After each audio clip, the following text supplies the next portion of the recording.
দ্বিতীয় পরিচ্ছেদ। আত্মসমর্পণের পর। বিজয়ের আনন্দে উল্লাসিত ঢাকার মানুষ দলে দলে এসে প্রথমে ভিড় জমালেন বঙ্গবন্ধুর বাড়ি, ধানমন্ডি 32 নম্বরে।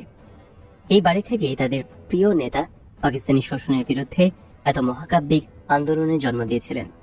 প্রিয় নেতা তখনও পাকিস্তানের কারাগারে বন্দী থাকলেও সেই বাড়িটি হয়ে উঠেছিল মুক্ত বাংলাদেশের প্রতীক। উল্লেসিত জনতার সঙ্গে যোগ দিয়েছিলেন মোহাম্মদপুরের আওয়ামী লীগের উর্দুভাষী বিহারি নেতা মোহাম্মদ আলাউদ্দিন। পুরো মুক্তিযুদ্ধের সময় আওয়ামী লীগ করার কারণে স্বজাতি বিহারীদের কাছ থেকে তাকে লুকিয়ে পালিয়ে থাকতে হয়েছিল। আজ মোহাম্মদ আলাউদ্দিনের চোখে মুখে আনন্দ। প্রিয় নেতার বাসায় তিনি এসেছেন সেই আনন্দ সহযোদ্ধাদের সঙ্গে উদযাপন করতে। সকল অবরুদ্ধ আবেগমুক্ত হয়ে গগনবিদারী স্লোগানে মূর্ত হয়ে উঠেছে। মোহাম্মদ আলাউদ্দিনের কণ্ঠে সকলের মতোই উচ্চকিত স্লোগান, জয় বাংলা, জয় বঙ্গবন্ধু। 32 নম্বর থেকে ফেরার পথে হঠাৎ নরক নেমে এলো তার উপর। চড়াও হলো উন্মত্ত জনতা। শত্রুজ্ঞানে প্রকাশ্যে হত্যা করা হলো মোহাম্মদ আলাউদ্দিনকে। যাতে সতীর্থ মনে করে আলাউদ্দিনের জীবন প্রদীপ নিভে যাওয়ার আগে তিনি অবাক বিস্ময়ে তাদের বর্ণবাদী জিঘাংসা দেখে অবর্ণনীয় কষ্ট নিয়ে চিরতরে চোখ মুখলেন। এরপর থেকে শুরু হলো বাংলাদেশের 110টি শহরে পরিকল্পিতভাবে হাজার হাজার উর্দুভাষীকে হত্যা, ধর্ষণ আর তাদের সহায় সম্পদ লুণ্ঠনের ঘটনা। অনেক বাঙালি পরিবার কিছু ভীত বিহ্বল আর পলায়ন পর অবাঙালিকে আশ্রয় দিলেও অসংখ্য উর্দুভাষীর নির্মম হত্যা মৃত্যুকে রুখতে পারেনি। স্বাধীনতার উষালগ্নে এই নির্মম আর বিভৎস হত্যাকাণ্ড বিষয়ে স্বাধীন বাংলাদেশে এখনো কেউ তা স্বীকার করে লজ্জা বা দুঃখ প্রকাশ করেনি, এমনকি বামপন্থীরাও নয়। যদিও এই নিহত আর অত্যাচারিত বিহারীরা ছিল মূলত বামপন্থী দলের ট্রেড ইউনিয়নভুক্ত রেলওয়ে ও পাটকলের শ্রমিক আর নিম্নপদস্থ কর্মচারীরা। আজ কেউ কি স্মরণ করেন পাক ফ্যাশন টেইলার্স নামের দোকান থেকে স্বাধীন বাংলাদেশের প্রথম পতাকা সেলাই করা হয়েছিল? সেই দোকানের অবাঙালি দর্জি মোহাম্মদ হোসেন, নাসিরুল্লাহ এবং আব্দুল খালেক মোহাম্মদীর কথা। ঢাকা শহরে সেই সময় 3 লাখের মতো বিহারি ছিল। মূলত মিরপুর আর মোহাম্মদপুরে বেশি বিহারি জনগোষ্ঠী থাকলেও সারা শহরেই ছড়িয়ে ছিটিয়ে বিহারিরা বসবাস করত। সংখ্যাগরিষ্ঠ বিহারি পাকিস্তান রাষ্ট্র ভেঙে যাক সেটা চায়নি। প্রত্যক্ষভাবে স্বাধীনতা সংগ্রামের বিরোধিতা করেছে বেশিরভাগ বিহারিরাই। রাজাকার বাহিনীতেও বিপুল সংখ্যক বিহারিকে রিক্রুট করা হয়েছিল। 9 মাসে তারা বিপুল উৎসাহে লুট, খুন, এমনকি পাকিস্তানি বাহিনীর সাথে গণহত্যায় অংশ নিয়েছে। এই জনগোষ্ঠীর উপর বাঙালিদের ঘৃণা সৃষ্টির মতো উপাদান অবশ্যই ছিল। রমনার আত্মসমর্পণের মাঠ থেকে ফেরা উল্লাসিত জনতার মিছিলগুলো থেকে স্লোগান উঠতে থাকলো, 1-2টা পাকিস্তানি ধরো, সকাল বিকাল নাস্তা করো। এই সম্মিলিত ঘৃণা পাকিস্তানি সেনাবাহিনী বা বিহারি রাজাকারদের কিছু করতে না পারলেও নিরস্ত্র বিহারিদের উপর সকল জিঘাংসা নিয়ে ঝাঁপিয়ে পড়ল। সেই রাতেই বিহারিদের বাড়ি, ব্যবসা প্রতিষ্ঠান আক্রান্ত হতে শুরু হলো সব জায়গায়। খুন, লুট ও বিহারি নারীদের ধর্ষণে মেতে উঠল উন্মত্ত জনতা। মিরপুর 1 এবং 2 নম্বরে বিহারি বসতি এলাকায় বিপুল অস্ত্রসজ্জিত মুক্তিযোদ্ধারা ঢুকে পড়ল। অস্ত্রধারী বিহারি রাজাকারেরা প্রতিরোধ করে তোলার চেষ্টা করলেও কুলিয়ে উঠতে পারেনি। মুক্তিবাহিনীর 30টি বাড়ি ডিনামাইটে উড়িয়ে দেয় আর যত্রতত্র গুলি ছুটতে থাকে। মাইকে ঘোষণা করা হয়, বিহারিরা বাঁচতে চাইলে ঈদগায় জড়ো হও। সবাই ঈদগায় জড়ো হয়। তাদের উপর নির্বিচারে গুলি ছুড়ে অসংখ্য নিরস্ত্র বিহারিকে হত্যা করা হয়। ঈদগাহ মাঠের সবুজ ঘাসের রং পরিবর্তিত হয়ে যায় উজ্জ্বল লাল রঙে। একটি বিরোচিত রাষ্ট্র বিপ্লবে অংশ নেয়া গণমানুষের বাহিনীর এমন নির্দয়, নির্মম এবং অসৈনিকোচিত গণহত্যায় বাঙালির বিজয়ের পালকে যে কালিমা লেপন হয়ে গেল তার দায় কেউ কখনো স্বীকার করেনি। বাংলাদেশের সকল ইতিহাস থেকে এই গণহত্যার ঘটনা মুছে দেওয়া হয়েছে কিংবা মুছে দেওয়ার চেষ্টা করা হয়েছে। স্বাধীন বাংলাদেশের জন্ম হলো। যারা পাকিস্তান আন্দোলন করেছিল তাদের সবাই প্রবীণ। তাদের কারো কারো মুখে বিজয়ের আনন্দে বদলে বিজিতের বেদনার ছাপ পড়েছিল বটে, কিন্তু সেই বেদনার সোচ্চার বহিঃপ্রকাশ তারা ঘটাননি। এই প্রবীণদের মধ্যে যারা ভারতীয় শরণার্থী শিবিরে ছিলেন তারা নিঃশব্দে এই সময়টা পার করছিলেন। এ এক বৈরিত্যপূর্ণ মানসিক অবস্থান। বিপরীতে শরণার্থী শিবিরে হিন্দু প্রবীণদের বিজয়ের উল্লাসে প্রকাশের সীমা ছাড়িয়ে গিয়েছিল। শরণার্থী শিবিরে মুসলিম প্রবীণদের বিপরীতে প্রবীণ হিন্দুদের উল্লাস যেন ছিল হারানো সম্পত্তিতে অধিকার ফিরে পাওয়ার উল্লাস।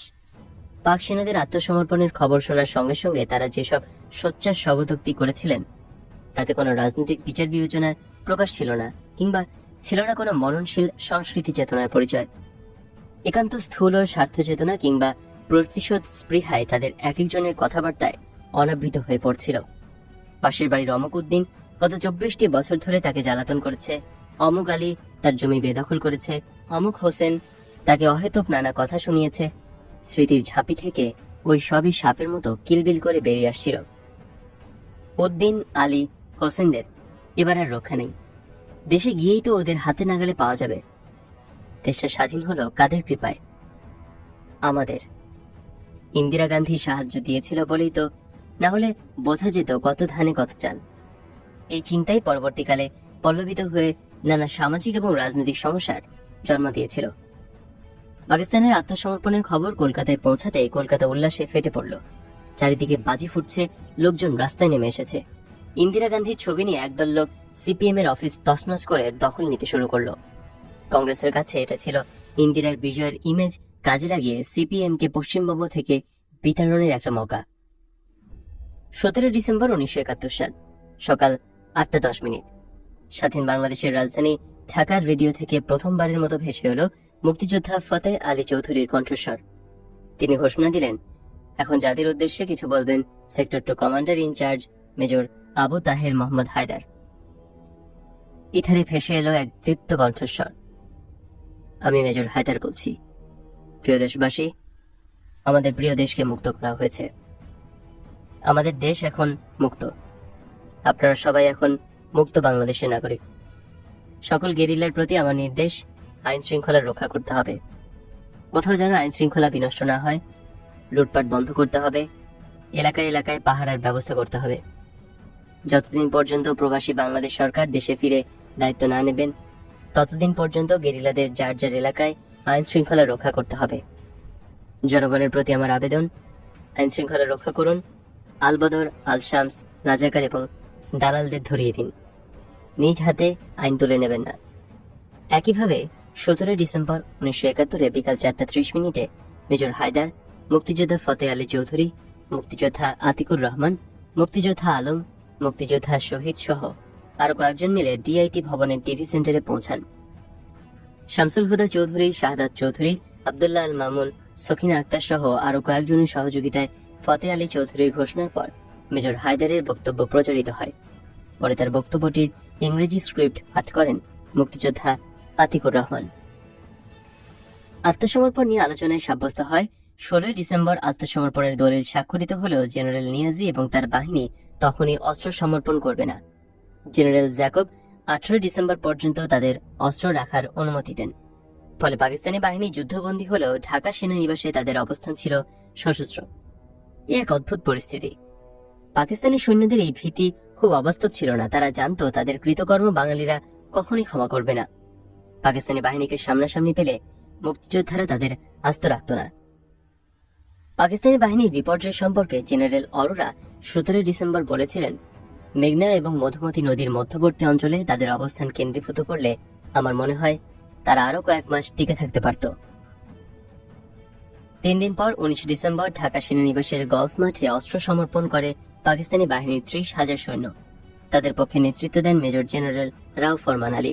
পাকিস্তানি স্থলবাহিনীর মেজর জেনারেল জামশেদ কমান্ড দেবার সঙ্গে সঙ্গে বেলা 10:45 ঢাকা ক্যান্টনমেন্টের গলফ মাঠে সবুজ ঘাসের উপর 478 জন পাকিস্তানি অফিসার তাদের অস্ত্রগুলো সাজিয়ে রাখলেন। তারপর এক পা পিছিয়ে গিয়ে অ্যাটেনশন হয়ে দাঁড়ালেন। ভারতীয় সেনাবাহিনীর কয়েকজন অফিসার গিয়ে অস্ত্রগুলো কুড়িয়ে নিলেন। নানা ধরনের অস্ত্র, পিস্তল, রিভলভার, এলএমজি, স্টেনগান। ডিসেম্বরের সূর্যের দিকে মুখ করে ম্রিয়মান বিষণ্ণ মুখে ক্যান্টনমেন্টের দিকে তাকিয়েছিলেন পাক বাহিনীর দীর্ঘদেহী জেনারেল রাও ফরমান আলী। ঠিক সেই মুহূর্তে ক্যান্টনমেন্টের বিভিন্ন ইউনিটে তার বাহিনীর 30,000 পরাজিত সৈন্য নিজেদের হাতিয়ার সমর্পণ করেছিল। সেই দিনই বাংলাদেশ ভারত যৌথ বাহিনীর প্রধান লেফটেন্যান্ট জেনারেল জগজিৎ সিং অরোরা বলেন, ভারতীয় বাহিনী প্রয়োজনের অতিরিক্ত সময় বাংলাদেশে অবস্থান করবে না। কিন্তু প্রয়োজনীয় সময় কোনটা, সেই বিষয়ে তিনি কিছুই বলেননি। মুক্তিযুদ্ধ এবং পাক ভারত যুদ্ধ সংক্রান্ত সমস্ত দলিলে উল্লেখ আছে, সেদিন থেকে বাংলাদেশে প্রায় 1 লাখ পাকিস্তানি সৈন্য ভারতের যুদ্ধবন্দী হয়। এমনকি সিমলা চুক্তিতেও 1 লাখ সৈন্যের কথা বলা হয়েছে। ভুট্টো নানা বক্তব্যে 96,000 সৈন্যের কথা উল্লেখ করতেন। কিন্তু ইস্টার্ন কমান্ডে পাকিস্তানের নিয়মিত বাহিনীর সৈন্য সংখ্যা ছিল মাত্র 34,000। রেঞ্জার্স, স্কাউট, মিলিশিয়া এবং বেসামরিক পুলিশ মিলিয়ে আরো 11,000। সব মিলিয়ে ইস্টার্ন কমান্ডের সশস্ত্র সদস্য ছিল 45,000। ইস্টার্ন কমান্ডের সদর দপ্তর, সামরিক আইন প্রশাসকের কার্যালয়, ডিপো, প্রশিক্ষণ ইনস্টিটিউট, ওয়ার্কশপ এবং ফ্যাক্টরি প্রহরে নিয়োজিত ব্যক্তি, নার্স, মহিলা ডাক্তার, পাচক, ধোপা, নাপিত সহ হিসাব করলে এই হিসাব বড়জোর 55,000 পৌঁছায়। 45,000-এর বাইরে যাদের ধরা হয়েছে তারা বেসামরিক কর্মকর্তা, কর্মচারী, মহিলা ও শিশু। তবুও এই 1 লাখ পাকিস্তানি সেনার কথা কেন প্রচারিত করা হয়েছিল সেটা এক বিষয়। অবশ্য উপরে উল্লেখিত হিসাব পাকিস্তানের পূর্বাঞ্চলীয় বিজিত সেনাপ্রধান জেনারেল নিয়াজির দেয়া হিসাব। এমনকি ভারতীয় সংসদে 1972-এর 14 এপ্রিল পাকিস্তানি যুদ্ধবন্দীদের একতা হিসাব দাখিল করা হয়। সেখানে সামরিক বাহিনী এবং প্যারামিলিটারি বাহিনী সহ মোট 74,081 জন যুদ্ধবন্দীর একটি তালিকা দেওয়া হয়। তবে পরে বলা হয় 704 জনের হিসাবে গরমিল আছে, আর সিভিলিয়ান বন্দীর সংখ্যা 16,370 জন। পাকিস্তানি যুদ্ধবন্দীর এই সংখ্যা কোনোভাবেই 1 লক্ষ নয়। অন্য অনেক হিসাবের মতোই এই সংখ্যাটি এখনো অমীমাংসিত থেকে গেছে। নিজ বাহিনী লজ্জাজনকভাবে আত্মসমর্পণ করা সত্ত্বেও ওই দিন সন্ধ্যায় ইয়াহিয়া চূড়ান্ত বিজয় অবধি যুদ্ধ চালানোর সংকল্প প্রকাশ করেন। পাকিস্তানের সর্বত্র এই পরাজয়ের প্রতিক্রিয়ায় পরদিন 17 ডিসেম্বর ভাঙচুর, দাঙ্গা আর গণবিক্ষোভ শুরু হয়। পরাজিত পাকিস্তানি সেনাদের ভারতে স্থানান্তরের প্রক্রিয়া শুরু হয় 20 ডিসেম্বর। এই প্রক্রিয়া 1972 সালের জানুয়ারি শেষ পর্যন্ত চলে। এই বর্বর বাহিনী পেছনে ফেলে যায় নির্মম ধ্বংস, নির্যাতন, রক্তপাত আর অপমানের ইতিহাস। হাম যাহা রাহে হে লেকিন বিষ ছোড়কর যা রাহে হে। ঢাকা ক্যান্টনমেন্ট থেকে ভারতীয় সেনারা প্রহরায় পরবর্তী গন্তব্যে যাওয়ার প্রাক্কালে হতাশ এবং ক্ষুব্ধ এক পাকিস্তানি সেনা সমবেত উচ্ছ্বসিত বাঙালিদের উদ্দেশ্যে কুৎসিত অঙ্গভঙ্গিতে এই কথাটাই বলেছিল। এই ছোট্ট কথার মধ্যে লুকিয়েছিল 9.5 মাস ধরে বাঙালি নারীদের উপর স্মরণকালের সবচেয়ে নির্মম অত্যাচারের ইতিহাস, যা স্কুল ছাত্রী থেকে বিধবা বয়স্ক মহিলা, বস্তিবাসী নারী থেকে এলিট শহুরে মধ্যবিত্তের কন্যাকেও বাদ রাখেনি। এবারে তৃতীয় পরিচ্ছেদ, ভারতীয় সেনাবাহিনীর নজিরবিহীন লুটপাট। 12 মার্চ 1972 ঢাকা স্টেডিয়ামে ভারতীয় বাহিনীর বিদায়ী কুচকাওয়াজ অনুষ্ঠিত হচ্ছে। বিদায়ী শুভেচ্ছা বাণীতে শেখ মুজিব তাদের উদ্দেশ্যে বলছেন, আমাদের মহা সংকটের সময় আপনাদের প্রসারিত সাহায্যকে আমরা সর্বদা গভীর কৃতজ্ঞতার সঙ্গে স্মরণ করব। ইচ্ছা থাকলেও বাংলাদেশের জনগণ তাদের আতিথেয়তায় হস্ত আপনাদের দিকে প্রসারিত করতে পারেনি, কারণ পাকিস্তানি সেনাবাহিনীর ধ্বংসযজ্ঞের কারণে বাঙালিদের আর অবশিষ্ট কিছুই নেই। কিন্তু আপনাদের প্রতি তাদের অকৃত্রিম ভালোবাসা রয়েছে। আমার অনুরোধ, আপনারা বাংলাদেশের জনগণের ভালোবাসার সঙ্গে করে নিয়ে যান। কিন্তু দুঃখজনক যে ভারতীয় বাহিনী ফিরে যাওয়ার সময় ভালোবাসার সঙ্গে লুটপাট করা বিপুল সম্পদও সাথে করে নিয়ে যায়। কিছু শিখ অফিসার এবং তাদের অধীনস্থ সেনারা যশোর, কুমিল্লা, ঢাকা ও চট্টগ্রাম ক্যান্টনমেন্ট এবং খুলনার শিল্পাঞ্চলে সর্বব্যাপী লুটপাট শুরু করে। সে সময় ভারতীয় বাহিনী সদ্য স্বাধীন দেশে যে সর্বব্যাপী এবং নজিরবিহীন লুটপাট চালায় তা বিদেশিদেরকেও হতবাক করে তোলে। ব্রিটিশ সংবাদপত্র গার্ডিয়ানের রিপোর্টে বলা হয়, মিল ফ্যাক্টরির মেশিনারি এবং যন্ত্রাংশ পর্যন্ত লুট করে ভারতীয় সেনারা। পাকিস্তানি বাহিনীর অস্ত্রশস্ত্র ছাড়াও খাদ্যশস্য এবং পাট, সুতা, যানবাহন, এমনকি সমুদ্রগামী জাহাজ, কারখানার মেশিনপত্র ও যন্ত্রাংশ পর্যন্ত লুট করে। এই লুণ্ঠিত সম্পদের আর্থিক মূল্যের পরিমাণ সব মিলিয়ে ছিল সেই সময় প্রায় $2.2 বিলিয়ন। পাকিস্তানি বাহিনীর আত্মসমর্পণের পর ভারতীয় বাহিনী পাকিস্তানের অন্তত 4টি ডিভিশনের অস্ত্রশস্ত্র, ভারী কামান, গোলাবারুদ, যানবাহন এবং অন্যান্য সরঞ্জাম ভারতে নিয়ে যায়। বাংলাদেশ সেনাবাহিনী প্রতিবাদ করলে টোকেন হিসেবে অল্প কিছু পুরনো অস্ত্র ফেরত দেওয়া হয়। এই ভারতীয় বাহিনী এত নির্লজ্জ ছিল যে এত কিছু নিয়ে যাবার পরও ব্রিগেডিয়ার র্যাঙ্কের অফিসার ঢাকা ক্যান্টনমেন্ট থেকে ফ্রিজ, আসবাবপত্র, ক্রোকারিজ ট্রাকে ভর্তি করে ভারতে পাচার করেন। ব্রিগেডিয়ার মিশ্র নামে একজন ভারতীয় অফিসারের এই লুটপাটের অপরাধে কোর্ট মার্শাল হয়। প্রখ্যাত উপন্যাসী সুনীল গঙ্গোপাধ্যায় তার পূর্ব পশ্চিম উপন্যাসে এই লুটপাট নিয়ে লেখেন, ঢাকায় এত সব বিদেশি জিনিস পাওয়া যায়, এসব তো আগে দেখেনি ভারতীয়রা। রেফ্রিজারেটর, টিভি, 2-in-1, কার্পেট, টিনের খাবার, এসব ভর্তি হতে লাগলো ভারতীয় সৈন্যদের ট্রাকে। পাকিস্তানি বাহিনীর কয়েক হাজার সামরিক, বেসামরিক যান, অস্ত্র, গোলাবারুদ সহ অনেক মূল্যবান জিনিস, এমনকি প্রাইভেট কার পর্যন্ত সীমান্তের ওপারে পাঠিয়ে দেওয়া হয়। এই লুণ্ঠন এমন পর্যায়ে আর এমন বেপরোয়া নির্লজ্জ ছিল যে বাথরুমের আয়না এবং ফিটিংসও সেই লুণ্ঠন থেকে রেহাই পায়নি। 9ম সেক্টরের অধিনায়ক মেজর জলিল তখন খুলনায়। তিনি যতগুলো কার পেলেন তার রিকুইজিশন করে সার্কিট হাউসে মুক্তিযোদ্ধাদের তত্ত্বাবধানে রেখে কিছু সম্পদ রক্ষার চেষ্টা করলেন। স্বাধীনতা যুদ্ধে বিজয়ের মাত্র 20 দিন পর ছাত্রলীগের প্রতিষ্ঠা বার্ষিকীতে রাজধানীতে কেন্দ্রীয় শহীদ মিনারে সমবেত হয়েছেন ছাত্রলীগের কেন্দ্রীয় নেতারা। শপথ বাক্য উচ্চারণ করছেন দেশের স্বাধীনতা এবং সার্বভৌমত্ব অক্ষুণ্ণ রাখবেন। তখনকার ছাত্রনেতারা, যারা প্রধানত ছাত্রলীগ এবং ছাত্র ইউনিয়নের সাথে যুক্ত ছিলেন এবং যাদের প্রায় সকলের নামের সাথেই মুক্তিযুদ্ধের সংগঠক পরিচয়টি যুক্ত হয়েছিল, তারা সকলেই ছিলেন মুখ চেনা। পরবর্তীকালের রাজনৈতিক ঘটনাপ্রবাহে এদের অনেকেই নানা সুপথে কিংবা বিপথে ধাবিত হতে দেখা গেছে, কিন্তু সেটা পরবর্তী অধ্যায়ের অর্জন কিংবা আত্মবিসর্জন। বিশ্লেষণী দৃষ্টিকোণ থেকে প্রশ্ন হচ্ছে, আমাদের স্বাধিকার সংগ্রাম এবং তা থেকে স্বাধীনতা যুদ্ধ পর্যন্ত পৌঁছাবার চূড়ান্ত পর্ব 1969 থেকে 71 পর্যায়ে সমাজে বিপুলভাবে সমাদৃত দেশবাসীর প্রিয় ছাত্রনেতারা জাতীয় চরিত্র নির্ণয় এবং নির্ধারণে কতটা বুদ্ধিদীপ্ত, ভবিষ্যৎমুখী এবং বাস্তবসম্মত চেতনার পরিচয় দিতে পেরেছিলেন। জাতির ভাগ্য নির্ধারণে, রাজনীতির গতিপ্রবাহ নিয়ন্ত্রণ কিংবা তার উপর প্রভাব বিস্তারের কালে এই ছাত্রনেতারা জাতীয় ইতিহাস, ঐতিহ্য এবং প্রত্যাশা ও লক্ষ্য সম্পর্কে কতটা ওয়াকিফাহাল আর সতর্ক ছিলেন। দেশের সামাজিক এবং রাজনৈতিক ইতিহাসের বিশ্লেষকরা ইতিমধ্যেই জাতীয় ইতিহাসের এই পর্বের ছাত্রনেতাদের সাধারণভাবে স্বল্প শিক্ষিত এবং অদূরদর্শী হিসেবে চিহ্নিত করতে শুরু করেছেন। পূর্ব বাংলায় পাকিস্তানের ঔপনিবেশিক শাসনকালে এই ছাত্রনেতাদের মধ্যে যে সমাজতান্ত্রিক ধারণার জন্ম হয়, স্বাধীনতা, সমাজতন্ত্র, জাতীয়তাবাদ সম্পর্কে যে চেতনা ও বিশ্বাস তৈরি হয়, তা ছিল অস্বচ্ছ, অপক্ষ এবং অগভীর। বিভিন্ন দেশে এসব আদর্শের প্রকাশ্য সাফল্য ও শক্তিমত্তা তাদের বিমোহিত করেছিল, কিন্তু এসব আদর্শ অনুসরণ এবং অনুশীলন ব্যবহারিক প্রয়োগের জন্য যে আদর্শিক তাড়না, ত্যাগ, তিতিক্ষা, ব্যক্তি ও সমষ্টিগত সংযম, মিতাচারের প্রয়োজন হয়, সেই শিক্ষা বোধ উপলব্ধি ছিল না তাদের। অনেক ক্ষেত্রে তারা বহুল আলোচিত আঞ্চলিক, রাজনৈতিক, অর্থনৈতিক ও সামরিক নিয়ন্ত্রণ কবজায় রাখতে ইচ্ছুক বিদেশি শক্তির দ্বারা উদ্বুদ্ধ, নিয়ন্ত্রিত ও পরিচালিত ছিলেন।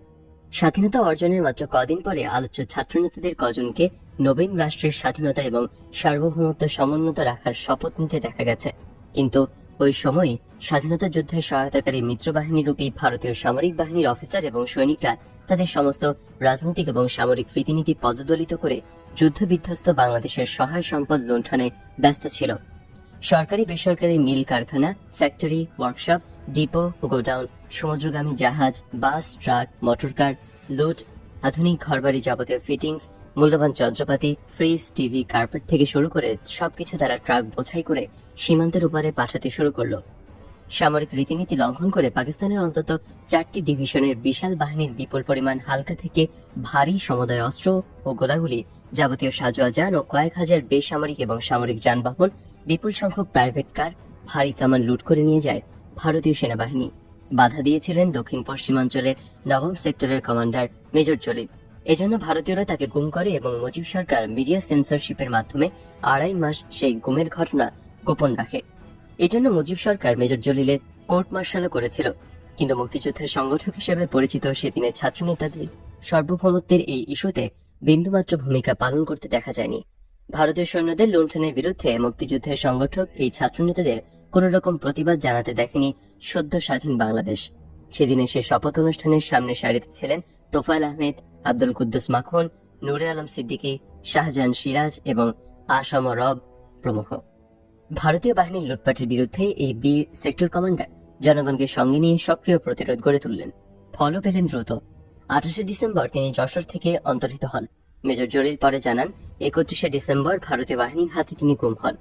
যশোর সেনানিবাসের অফিসার্স হেডকোয়ার্টারে একটি নির্জন বাড়িতে তাকে আটক রাখা হয়। বাড়িটি ছিল পাকিস্তানি বাহিনীর একটি নির্যাতন সেল।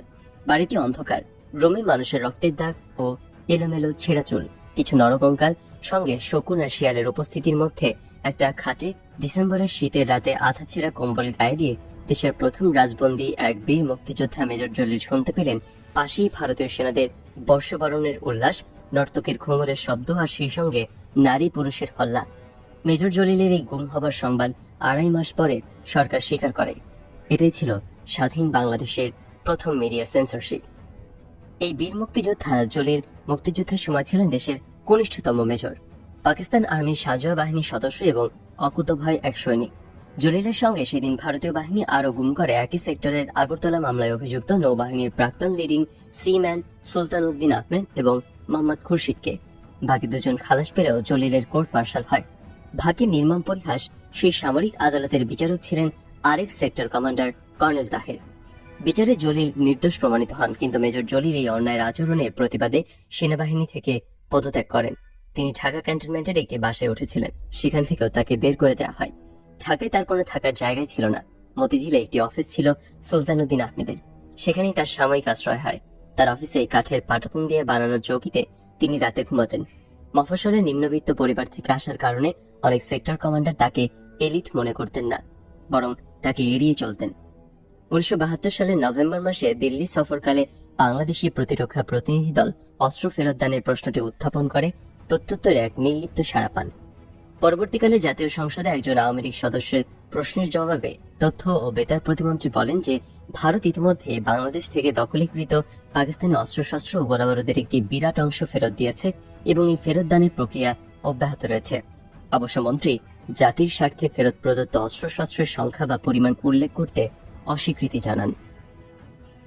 এবারে চতুর্থ পরিচ্ছেদ, স্বাধীন দেশে ভারতীয় বাহিনী। 16 ডিসেম্বরের পরে ঢাকায় ভারতীয় বাহিনীর কিছু অফিসার নিজেদেরকে বাংলাদেশের ত্রাতা হিসেবে গণ্য করতে শুরু করেন। এক ধরনের অযাচিত অহংবোধ নিয়ে তারা ঢাকায় চলাফেরা করতেন। ঠিক এই ধরনের মানসিকতার জন্যই পশ্চিম পাকিস্তানিদের সঙ্গে বাঙালিদের, বিশেষ করে আত্মমর্যাদা বোধ সম্পন্ন সামরিক অফিসারদের সৌহার্দ্যপূর্ণ বা পারস্পরিক শ্রদ্ধাবোধের কোনো সম্পর্ক গড়ে ওঠেনি, বরং তাদের প্রতি এক ধরনের অবিশ্বাস ও বিতৃষ্ণা ছিল। ভারতীয় ইস্টার্ন কমান্ডের প্রধান জেনারেল অরোরা 16 ডিসেম্বর পরবর্তী 2 থেকে 3 মাস যতবার ঢাকায় এসেছেন, ততবারই ঢাকা সেনানিবাসের কমান্ড হাউসে থাকার তার ব্যবস্থা হতো, যেখানে স্বাধীনতার আগে থাকতেন পাকিস্তান সেনাবাহিনীর পূর্ব পাকিস্তানের প্রধান। ওই সময় ঢাকায় চলাফেরার সময় আরোরার গাড়িতে ইস্টার্ন কমান্ডের পতাকা শোভা পেত। তার গাড়ির সামনে পেছনে ভারতীয় রক্ষীরা রাস্তার স্বাভাবিক চলাচল বন্ধ করে অরোরার যাতায়াতের ব্যবস্থা করতেন, অনেকটা এখন যেভাবে দেশের রাষ্ট্রপতি এবং প্রধানমন্ত্রীর ক্ষেত্রে করা হয়। অরোরার চলাফেরার এই ধরন এতটাই বিস্ময় তৈরি করে যে সেই সময়কার ভারতীয় রাষ্ট্রদূত সুবিমল দত্তকে স্বতঃপ্রণোদিত হয়ে বলতে হয়, স্বাধীন দেশের প্রতিবেশী দেশের একজন আঞ্চলিক সেনা প্রধানের এই আচরণ যথাযথ নয়। স্বাধীনতার পরপর ঢাকার বিত্তশালী কিছু কিছু পরিবারের সঙ্গে ভারতীয় আর্মি অফিসারদের হৃদ্যতা গড়ে ওঠে। এসব লোকজনের অধিকাংশই স্বাধীনতা বিরোধী ছিল এবং মুক্তিযুদ্ধের 9 মাস পাকিস্তানি সেনা অফিসারদের সঙ্গেও তাদের একই রকম হৃদ্যতা ছিল। এরা বিভিন্ন সময় পার্টি দিয়ে ইন্ডিয়ান আর্মি অফিসার এবং রাজনৈতিক নেতাদের আপ্যায়ন করতেন, ঠিক যেভাবে তারা গত 9.5 মাস পাকিস্তানি সেনাদের অফিসারদের আপ্যায়ন করেছেন। ভারতীয় সেনাবাহিনীর নিম্নপদস্থ সদস্যরাও এক্ষেত্রে পিছিয়ে ছিল না। তারাও নিজেদের এই দেশের ত্রাতা মনে করত। তারা মিষ্টির দোকানে এসে ইচ্ছে মতো মিষ্টি খেয়ে দাম না দিয়ে চলে যেত। কখনো কখনো ঔদ্ধত্য দেখানোর জন্য গ্লাস প্লেট ভেঙে রেখে যেত। প্রথম দোকানদারের সন্তুষ্ট চিত্তে মিষ্টিমুখ করাতো, কিন্তু দিনের পর দিন তারা এটাকে সহজাত অধিকার হিসেবে ধরে নিয়ে সাধারণ দোকান মালিকদের অতিষ্ঠ করে তুলল। তখন মিষ্টি দোকানদাররা প্রধানত ছিল হিন্দু সম্প্রদায়ের। তাদেরকেই ভারতীয় বাহিনীর মিষ্টি খাওয়ার জুলুম পোহাতে হয়। ভারতের ব্যবসায়ীরা বাংলাদেশে আসতে শুরু করেন নতুন বাজার এবং লুটের জায়গা খুঁজতে। বাংলাদেশের অর্থনীতিকে ভারতের উপর নির্ভরশীল হয়ে উঠতে হয়। জনগণ মুজিব সরকারকে ভারতের বংশোদ্ভূত হিসেবে ভাবতে আরম্ভ করে। পত্রিকার ডিক্লারেশন নিতে হলে একটা শর্ত মানতে হতো, বন্ধু দেশের বিরুদ্ধে কিছু বলা যাবে না। মুক্তিযুদ্ধকালীন ভারতের সেনাপ্রধান এবং পরবর্তী অধ্যায়ে সম্মিলিত বাহিনীর প্রধান ফিল্ড মার্শাল মানেক শ পরে বলেছিলেন, বাংলাদেশিদের কখনোই ভারতের প্রতি তেমন ভালোবাসা ছিল না। আমি জানতাম ভারতের প্রতি তাদের ভালোবাসা ক্ষণস্থায়ী। স্বাধীনতার পর বাংলাদেশকে নিজেদের পায়ে দাঁড়ানোর জন্য আমাদের সব রকম সাহায্য করা উচিত ছিল, কিন্তু আমাদের রাজনীতিবিদরা তা করেননি। তারা বেঙ্গিয়ার মতো আচরণ করেছেন। মানেক শ রাজনীতিবিদদের এককভাবে দোষী করার চেষ্টা চালালেও শুধু রাজনীতিবিদ নন, ভারতীয় সৈনিক এবং অফিসাররাও একই ধরনের আচরণ করেছিলেন স্বাধীন বাংলাদেশের মানুষের সঙ্গে। জেনারেল মানেক শ এটাও বলেননি যে পাকিস্তানি বাহিনীর আত্মসমর্পণের পর সমস্ত সামরিক রীতিনীতি লঙ্ঘন করে তার বাহিনী বিজিত পাক বাহিনীর সমুদ্র সমরাস্ত্র এবং কয়েক হাজার সামরিক যানবাহন, বিপুল সংখ্যক প্রাইভেট কার এবং যুদ্ধ বিধ্বস্ত সদ্য স্বাধীন বাংলাদেশের সমুদ্রগামী জাহাজ থেকে শুরু করে আরো বিপুল সহায় সম্পদ লুণ্ঠন করে নিয়ে গিয়েছিল। আর ভারতীয় সেনাবাহিনীর প্রধান হিসেবে তিনি সেসব বন্ধ করারও কোনো পদক্ষেপ নেননি। 1971 সালের মে মাসের শেষের দিকে শেখ ফজলুল হক মনি, আব্দুর রাজ্জাক, তোফায়েল আহমেদ, সিরাজুল আলম খান এই 4 যুবনেতার উদ্যোগে মুজিব বাহিনী নামে একটি বিশেষ বাহিনী গঠন করা হয়। এই বাহিনী অস্থায়ী মুজিবনগর সরকারের এবং একই সঙ্গে স্বাধীনতা যুদ্ধে ভারতীয় মিত্রবাহিনীর সেনাপতি জেনারেল অরোরার নিয়ন্ত্রণের বাইরে ছিল। এই বাহিনীর প্রশিক্ষণ এবং পরিচালনার দায়িত্বে ছিলেন জেনারেল সুজন সিং ওবান, যিনি ভারতীয় স্পেশাল ফ্রন্টিয়ার ফোর্সের কমান্ডার ছিলেন। ভারতের দেরাদুনে এই বাহিনীর সদস্যদের প্রশিক্ষণ দেওয়া হতো, যার তত্ত্বাবধায়ক ছিলেন brigadier T S. Oberoi. Colonel B D. Kushal এই বাহিনীর প্রশাসনিক বিষয়াদি দেখাশোনা করতেন। Major general SS. ওবান 1995 সালে প্রকাশিত ফ্যান্টমস অফ চিটাগাং গ্রন্থে লিখেছেন যে এই মুজিব বাহিনী মুক্তিযুদ্ধকালে পার্বত্য চট্টগ্রাম এলাকায় স্পেশাল ফ্রন্টিয়ার ফোর্সের সহযোগী হিসেবে দায়িত্ব পালন করেছে। মুক্তিযুদ্ধের শেষে স্বাধীন বাংলাদেশে রক্ষী বাহিনী গঠিত হয়। এই সময় মুজিব বাহিনী বা বাংলাদেশ লিবারেশন ফোর্সেস এর সদস্য নবগঠিত রক্ষী বাহিনীতে আত্মীকরণ করা হয়। 1971-এর 19 ডিসেম্বর মুজিব বাহিনীর অন্যতম নেতা শেখ মুজিবের ভাগ্নে শেখ ফজলুল হক মনির সাথে জেনারেল ওবান ঢাকায় আসেন একটি সামরিক হেলিকপ্টারে চড়ে।